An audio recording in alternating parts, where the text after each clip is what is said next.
Let me tell you about one of the oldest and creepiest unsolved mysteries in history. A story that sounds like a horror movie, except it actually happened. And no one, not even the King of France, could stop it. Between 1764 and 1767, the French countryside of Gévaudan, a quiet, rural region filled with forests and hills, became the hunting ground of something not normal, something that didn't behave like any animal known to man. They called it simply the beast. It all began in the summer of 1764. A teenage girl named Jean Boulette was tending her sheep in the woods when she was attacked and killed by a strange creature. Her body was found torn apart, her throat ripped out. That was just the start. Over the next few weeks, more people were attacked. Not by packs of wolves, but by one single creature. Survivors described it the same way every time: a massive, dog-like beast with reddish fur, a powerful frame, and piercing eyes. Some said it was as big as a calf. Others claimed it stood on two legs when it charged. Women and children were often the victims. The beast would lunge from the trees, kill quickly, and disappear before anyone could react. It was fast, strong, and smart. By the end of that year, over a dozen people were dead. Word spread fast. Peasants started refusing to leave their homes. Churches were packed every Sunday with terrified families praying for protection. Some villages formed hunting parties, but they never caught anything. The beast began to seem untouchable. France had dealt with wolf attacks before, but this was different. Wolves usually attack livestock. This thing, it went after humans, and it didn't just kill them, it mutilated them. Eyewitnesses said it decapitated some victims, tore off limbs, and left the bodies behind like a warning. The panic became so intense that even King Louis XV took notice. He sent professional hunters to Gévaudan, trained men with muskets, traps, and dogs. They failed. Over 100 bodies piled up. Some sources claim closer to 300. People started to whisper. Some said it was no ordinary animal, that it had eyes that glowed in the dark and claws like blades, that it couldn't be killed by bullets.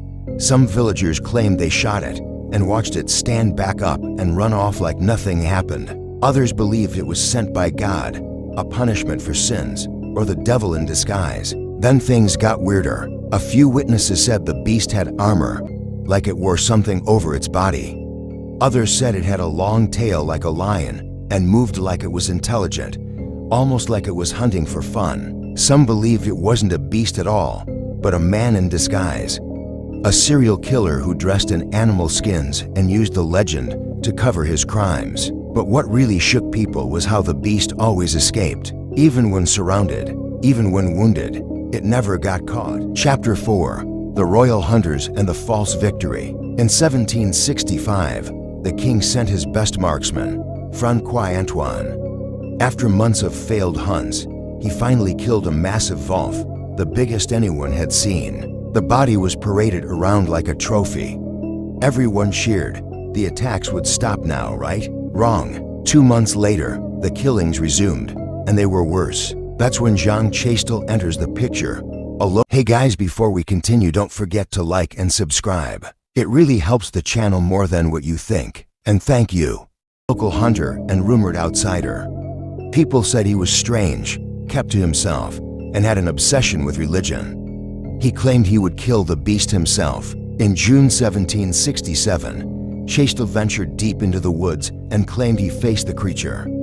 He prayed, aimed his musket, and shot it with bullets made from melted down silver, a detail that would later inspire werewolf legends. He said the beast dropped where it stood. This time, it was truly over. Here's where things get really strange. The body that Chastel brought back was never examined by scientists. There were no public autopsies, no drawings. The corpse was apparently buried in secret, and then the case just vanished. So what was the beast of Gévaudan? Theory 1. A mutant wolf or wolf dog hybrid. Some believe it was just a freakishly large and aggressive wolf, maybe mixed with a mastiff or hyena. Theory 2. An exotic escaped animal. Rich nobles sometimes kept wild animals. Maybe a lion or hyena escaped and went rogue. Theory 3. A trained killer.